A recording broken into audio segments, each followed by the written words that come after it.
Have you ever had a premonition or a feeling that something bad had happened to someone and you knew when and where it happened? If so, this story might send a chill down your spine.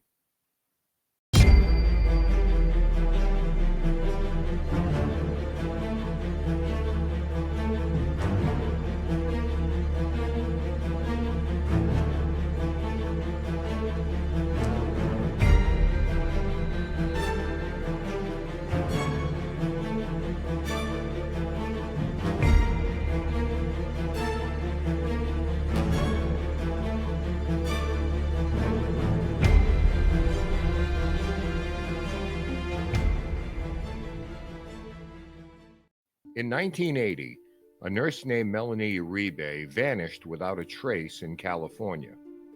As police searched for answers, a woman named Etta Smith claimed that she had seen Melanie's fate, not through witness accounts or evidence, but in a vision. Guided by something she couldn't explain, Etta led authorities to Melanie's body, but instead of being hailed as a hero, she became the prime suspect. On December 15, 1980, a woman named Melanie Uribe went missing in Los Angeles, California. Melanie was a 31-year-old nurse and mother of four who failed to return home from work, leaving her family in distress. Her sudden disappearance sparked a police investigation, but time passed without any leads. On December 17th, Etta Smith, a 32-year-old administrative worker at Lockheed in Burbank, California, had just left her two children at home and was at work listening to a news report about Melanie Uribe's disappearance, as well as a house-to-house search that was being conducted. As she heard the details, an inexplicable and vivid image came into her mind. Etta claims she saw a vision of a desolate area with rolling hills, a dirt road that curved to the right, and something white through the shrubbery. She felt an overwhelming certainty that Melanie Uribe's body was there. Etta wasn't known to have psychic abilities before this experience, but the clarity of the vision convinced her that Melanie's body was in that location. On her drive home, unable to dismiss this vision and carrying the fear that Melanie may need help, Etta drove to the Los Angeles Police Department to speak to detectives. When she arrived, she was nervous but determined. She had just experienced a vivid mental image of Melanie's body in that remote area and felt an overwhelming urgency to report it. What she didn't know at the time was that police had already found Melanie's abandoned and burned out truck and suspected a case of kidnapping and possibly murder. They had already spoken to an eyewitness named Paul Woods, who claimed to see Melanie being kidnapped by multiple men. She approached the desk and asked to speak with a detective about Melanie's case. When she was taken to investigator Lee Ryan, she explained that she had heard about the disappearance on the radio and then suddenly somehow knew where Melanie's body was. She described seeing the rolling hills, the dirt road, and an isolated ravine, a place that felt real to her, even though she had never been there. Ryan listened to the well-dressed, articulate, and professional-appearing woman, but his initial reaction was of skepticism. He didn't understand how she could have this knowledge unless she had inside information. When asked how she came by this, she admitted it was an intuitive feeling connected to her vision. She was then shown a map and was asked if she could pinpoint where this area was, and almost instinctively pointed out Lopez Canyon in Sylmar, the town where she lived. The detective didn't act on her tip immediately, but instead shook at his hand and thanked her for coming in. At that point, he didn't feel she was connected to the crime, but perhaps was a bit eccentric, albeit sincere. Etta then drove home somewhat relieved that she had shared this information, but secretly hoping that perhaps she might be wrong and that would be the end of it. Upon returning home, she told her children and her niece Deborah about what had happened that day. Etta remained so steadfast about what she had envisioned that she decided to go to the location herself to either confirm or discard her vision. That decision would soon change the course of the investigation as well as her life. She gathered the children and Debbie, got into her car, and drove to the area near Lopez Canyon. They drove slowly through the area, searching for any sign of the missing woman. At first, nothing stood out, but Etta had the unmistakable feeling they were in the right place. They eventually came to a spot where they saw tire tracks, and feeling a compulsion to touch them, Etta got out of her car and did so. She felt an instant confirmation that the tire marks were that of a truck, something the police had not revealed to her at the station. With a growing sense of fear and confusion, she immediately told everyone to get back in the car so they could leave the area immediately, regretting she had brought them along and involving them in something so peculiar and strange. About halfway down the canyon, her daughter claimed she had seen something white in the heavy brush. Reluctantly, Etta drove back to the spot, and as they walked into the brush, they spotted something white in a ravine. It was Melanie's partially concealed body. Now completely scared and confused, Etta drove her family away from the scene. By chance, they saw a patrol car coming up the road, and Etta blew her horn and flagged down the officer to tell him what they had discovered. He walked to the body and returned to the patrol car. Etta asked him, "Is it the nurse?" To which the officer told her in all probability it is. After radioing it in, he asked her to remain there to give him a statement. She complied with the request, and completely shaken, she and her family finally drove home. Detective Patrick Conmay had already received a call from Detective Ryan concerning Etta's revelation earlier that day. Within 30 minutes, he was notified the body was found in the canyon just as Etta had said. Conmay made his way to the scene and clearly saw the body of Melanie Uribe, dead from blunt force trauma.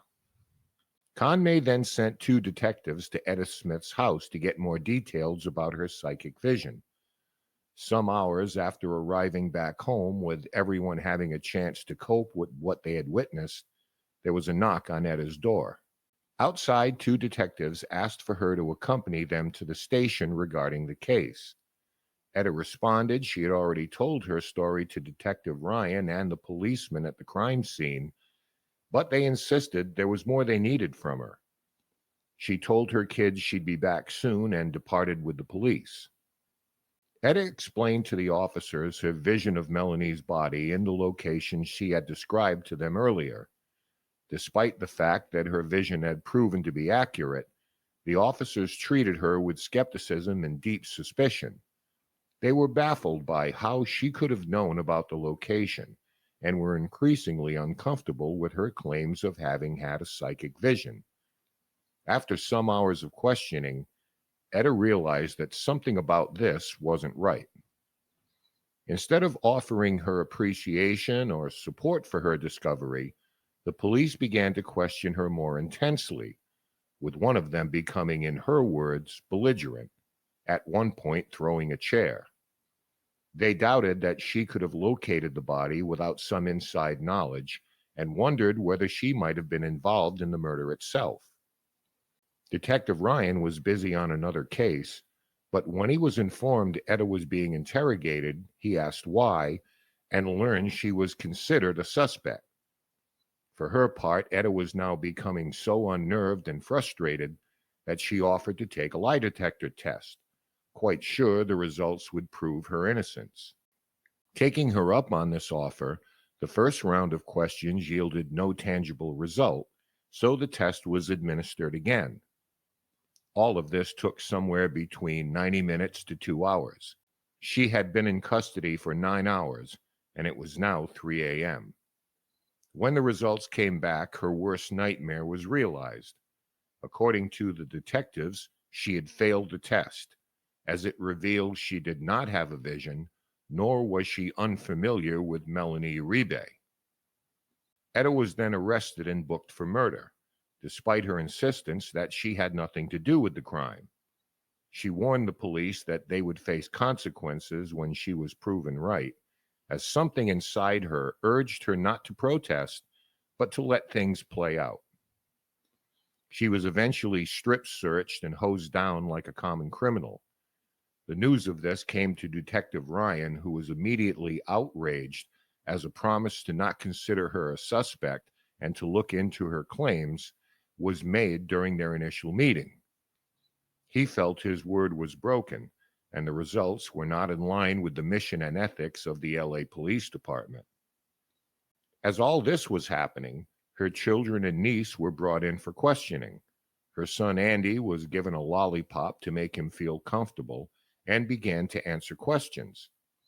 He told his account of what had occurred, but seemingly in the blink of an eye, the detective's demeanor turned to one of anger, perhaps not getting the responses he had hoped for. Andy at that point became frightened and told the detective he wanted to see his mother. Informed that Etta's daughter had actually made the discovery, they turned their attention to her. According to police, there was a discrepancy between their accounts of Etta originally driving away and then turning back at her daughter's insistence. They claim this raised further suspicions. Etta was transported to Van Nuys jail and for 3 days was held there on suspicion of murder, even though there was no physical evidence linking her to the crime.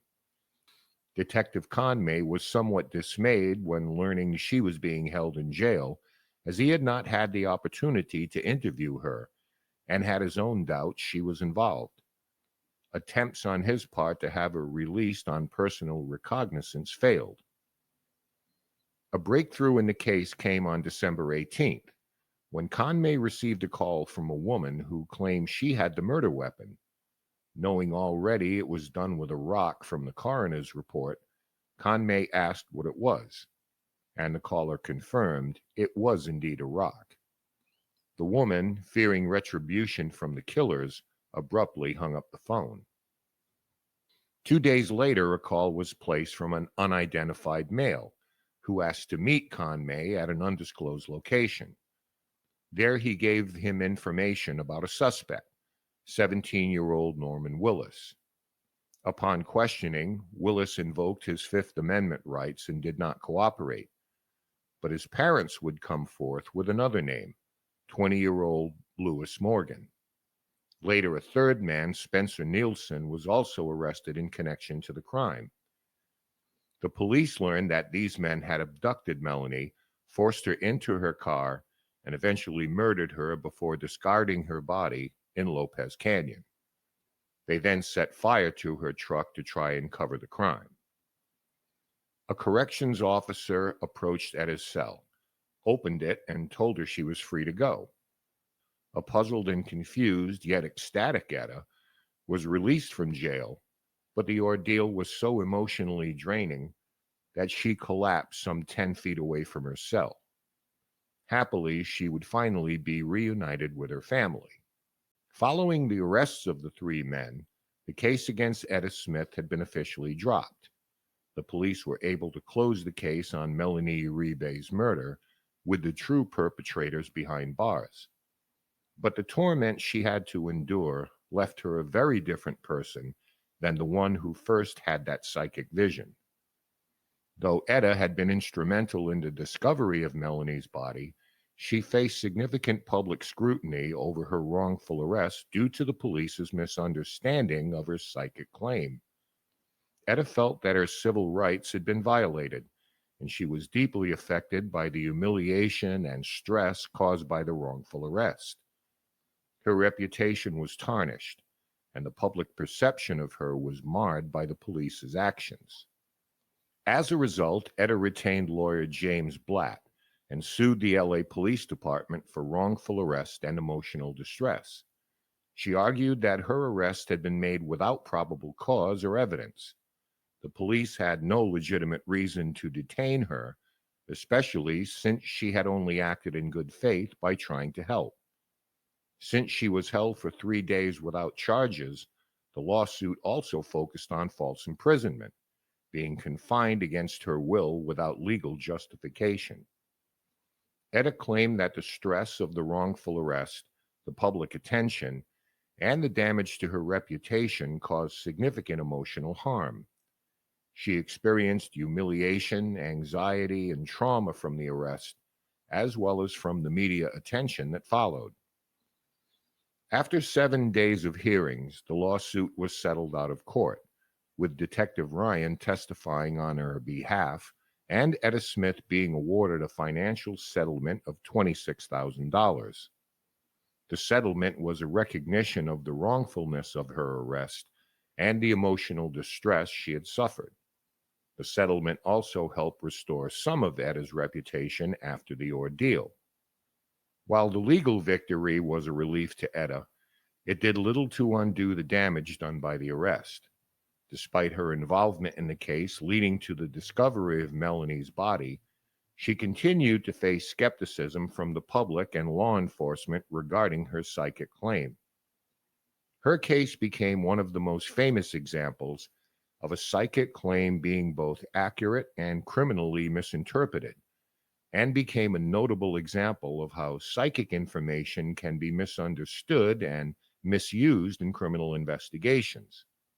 It also highlighted the potential for unjust treatment of individuals who might offer unconventional evidence, especially when law enforcement is more inclined to view such claims with suspicion rather than open-mindedness.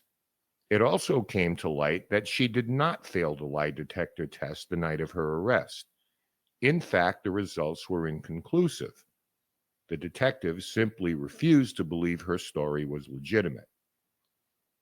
The story of Etta Smith remains a fascinating case in the realm of psychic phenomena, crime investigations, and the justice system's handling of unconventional evidence. What makes this case compelling is the question it leaves behind. Was Etta Smith truly psychic, or was her subconscious mind picking up on clues she may have heard or seen? Regardless, her story remains one of the most chilling real-life cases of psychic visions intersecting with criminal investigations. And no matter what you believe, one thing remains certain: two lives were forever changed by a mystery that still haunts true crime history.